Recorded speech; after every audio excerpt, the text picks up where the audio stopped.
Assalamualaikum warahmatullahi wabarakatuh. Perkenalkan, nama saya Istia. NIM saya 2211091. Prodi saya Pendidikan Agama Islam, Institut Agama Islam Syekh Abdurrahman Siddiq. Nah, di sini saya akan menjelaskan materi-materi yang sudah saya pilih dari beberapa kelompok. Materi pertama yang saya pilih ialah manajemen pendidikan. Selanjutnya akan saya jelaskan. Manajemen dalam bahasa Inggris artinya to manage, yaitu mengatur atau mengelola. Dalam arti khusus bermakna memimpin dan kepemimpinan, yaitu kegiatan yang dilakukan untuk mengelola lembaga atau organisasi, yaitu memimpin dan menjalankan kepemimpinan dalam organisasi. Orang yang memimpin organisasi disebut manajer. Sedangkan pengertian pendidikan dalam Al-Quran terdapat dua istilah, yaitu mengacu pada arti pendidikan, yaitu kata rob dan alam. Kata rob memiliki kata masdar, yaitu tarbiyah dan yang artinya memberi pengasuh. Sedangkan memberi pemeliharaan kata pendidik dapat diartikan sebagai proses pengubahan sikap dan tata laku seseorang atau kelompok orang dalam usaha mendewasa manusia melalui upaya pengajaran dan atau pelatihan. Sedangkan pengertian manajemen pendidikan adalah manajemen pendidikan merupakan proses manajemen dalam melaksanakan tugas pendidikan dalam pendidikan dengan mendayagunaan segala sumber secara efisien untuk mencapai tujuan secara efektif. Adapun tafsir tematik surat dalam surat At-Taubah ayat 122. Surat At-Taubah ayat 122 dengan arti A'udzubillahi minasyaitonirrajim. Bismillahirrahmanirrahim. Wa ma kanal mu'minuna kafatun falaula nafara min kulla firqatin minhum ta'iqatan liyatafaqahu fid dunni waliyunziru qaumahum iza raja'u ilaihim la'allahum yahzarun. Tidak sepatutnya bagi mukmin itu pergi semuanya atau ke medan perang. Mengapa tidak pergi dari tiap-tiap golongan di antara mereka berbagai orang untuk dalam pengetahuan mereka tentang agama dan untuk memberi peringatan kepada kaumnya apabila mereka telah kembali kepadanya, supaya mereka itu dapat menjaga dirinya. Quran Surat At-Taubah ayat 122. Itulah dari saya. Adapun materi kedua tentang memahami pendidikan keluarga. Secara etimologi, kata keluarga dari bahasa Arab diambil dari akar kata ahal yang berarti famili, keluarga, kerabat. Adapun dalam kamus Al-Mutiyah, kata ahal mengandung arti suami, keluarga, serta kerabatnya. Dalam Lisanul Arab, kata ahal mengandung arti suami, istri, dan anak-anaknya. Sementara menurut Mujah Mufrodat Al-Faz Al-Quran, kata ahal istrinya adalah anak-anaknya. Dalam Al-Quran, kata ahal dalam berbagai bentuknya yang mengandung makna keluarga disebut sebanyak 145 kali bila diklarifikasi ayat-ayat Al-Quran yang membahas tentang keluarga diturunnya di Madinah atau Madaniyah. Keluarga menurut etimologi berarti baju besi yang kuat yang melindungi manusia dan menguatkan saat dibutuhkan. Keluarga menurut Kamus Besar Bahasa Indonesia adalah ibu, bapak serta anak-anaknya, seasi rumah yang menjadi tanggungan sanak, saudara, dan kaum kerabat. Adapun secara terminologi, keluarga adalah lingkungan tempat tinggal untuk mendidik anak. Adapun cara dan tujuan pendidikan keluarga. Satu, cara pendidikan keluarga itu terbagi ada beberapa. Satu, menumbuhkan kasih dalam diri anak. 2. Membiasakan bersikap jujur. 3. Menumbuh sikap kepada orang lain. 4. Menumbuh rasa tanggung jawab kepada anak. 5. Mendidik anak bersikap sopan, santun, dan tanggung jawab. Adapun keenam, mengenalkan anak kepada konsekuensi dari perbuatan mereka. Dan 7. Mulai mengenal anak pada dengan sikap yang adil. Adapun tujuan pendidikan keluarga itu adalah agar anak mampu berkembang secara maksimal yang meliputi seluruh aspek perkembangan anak, yaitu jasmani, rohani, dan akal sehat. Selain itu juga membentuk sekolah atau lembaga pendidikan lainnya di dalam mengembangkan kepribadian anak pendidik. Adapun metode pendidikan keluarga menurut Islam adalah metode keteladanan, metode kisah, metode kasih sayang, metode yang memberikan ganjaran, metode nasihat, metode dialog, ataupun metode pembiasaan. Adapun tafsir tematik surat Al-Tahrim ayat 6. A'udzubillahi minasyaitonirrajim. Bismillahirrahmanirrahim. Ayyuhallazina amanu aku wa anfusakum wa ahlikam naron wa quduhan nasu wal hijaratu alaiha malaikatun ghalazun shidadalaya sunallaha mala amarahu wa yaf'alu nama yu'marun.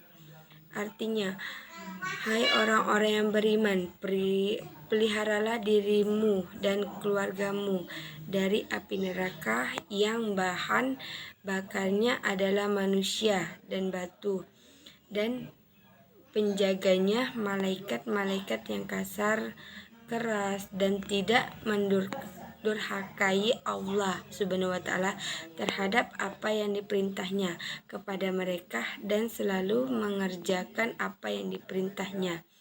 Quran surat Al-Tahrim ayat 6. Adapun materi yang ketiga tentang sarana pendidikan. Nah, apa yang dimaksud dengan sarana pendidikan? Setiap lembaga pendidikan harus memiliki sarana yang dapat mendukung proses pembelajaran di sekolah. Nah, sarana pendidikan di sekolah memiliki peran yang sangat penting dalam kegiatan pembelajaran. Adapun menurut Kamus Besar Bahasa Indonesia, sarana pendidikan adalah sebagai segala sesuatu yang dapat dipakai sebagai alat dalam mencapai maksud atau tujuannya. Nah, adapun macam-macam dari sarana pendidikan tersebut ada: 1. Bangunan dan perabot sekolah. 2. Alat pelajaran yang terdiri dari pembukuan dan alat-alat peragah dan laboratorium. 3. Media pendidikan yang dapat dikelompokkan menjadi audiovisual yang menggunakan alat penampil dan media yang tidak menggunakan alat penampil. Sarjana pendidikan dapat diklarifikasikan menjadi 3 macam, yaitu berdasarkan habis tidaknya, 2. berdasarkan bergerak tidaknya, 3. berdasarkan hubungan dengan prosesnya. Pembelajaran. Adapun tafsir tematik surat At-Taubah ayat 17 dan 18. Bismillahirrahmanirrahim. Maka nalil musyrikina ayya'muru masajidallah sahidina ala anfusihim bil kufrin ulaika habitos a'maluhum wa finnarihum khalidun. Artinya, tidaklah pantas orang-orang musyrik memakmurkan masjid Allah Subhanahu wa Ta'ala, padahal mereka mengakui bahwa mereka sendiri kafir. Mereka itu sia-sia amalannya dan mereka kekal di dalam neraka. Itulah ayat dari tafsir materi sarjana pendidikan. Materi yang keempat tentang evaluasi pendidikan. Apa itu evaluasi pendidikan? Secara harfiah, evaluasi berasal dari bahasa Inggris, evaluation dalam bahasa Arab, al-taqrid. Dalam bahasa Indonesia berarti penilaian. Sudijono 2012 1. Dengan demikian, secara harfiah, evaluasi adalah evaluasi pendidikan dapat diartikan sebagai penilaian dalam bidang pendidikan atau penilaian mengenai hal-hal yang berkaitan dengan kegiatan pendidikan.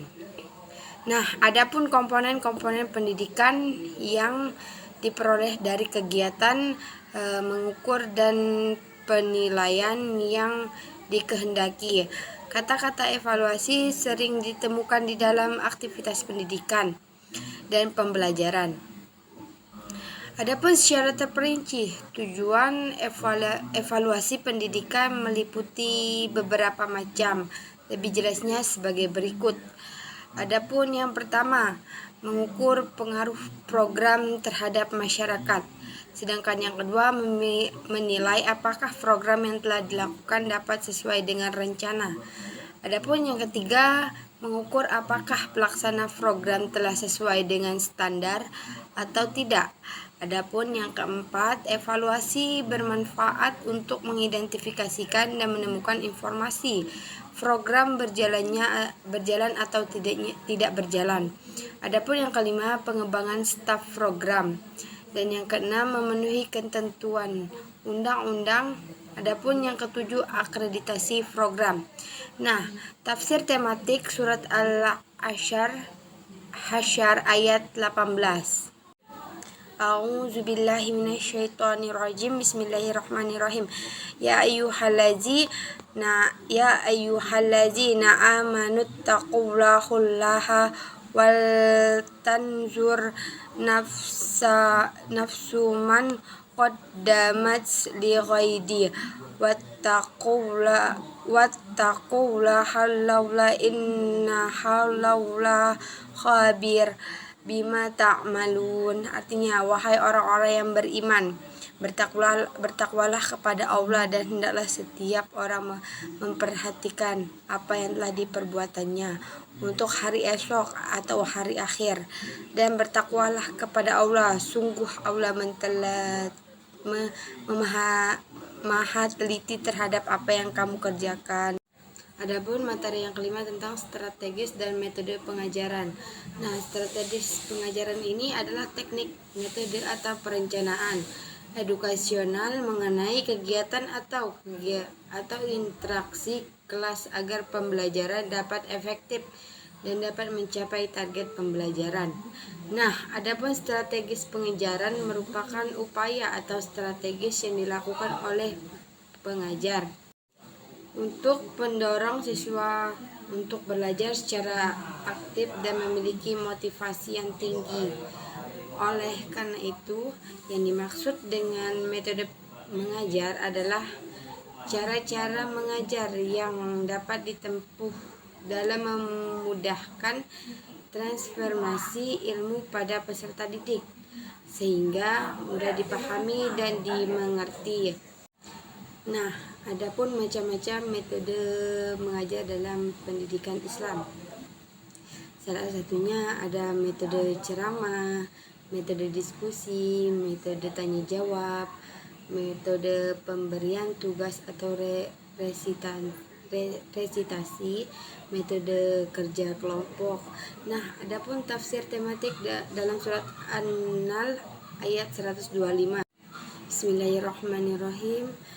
Ud'u ila sabili rabbika bil hikmati wal mau'izatil hasanati wajadilhum billati hiya ahsanu inna rabbaka huwa a'lamu biman dhalla an sabilih wa huwa a'lamu bil muhtadin. Artinya, seluruh manusia kepada jalan Tuhanmu dengan hikmah dan pengajaran yang baik, dan berdebatlah dengan mereka dengan cara yang baik. Sungguh Tuhanmu dialah yang lebih mengetahui siapa yang sesat dari jalannya, yang dialah yang lebih mengetahui siapa yang dapat petunjuknya. Quran surat An-Nahl ayat 15 sampai ayat 125. Inilah penjelasan dari saya. Bila ada salah saya mohon maaf. Kepada Allah saya mohon ampun. Cukup sekian dari saya. Wassalamualaikum warahmatullahi wabarakatuh.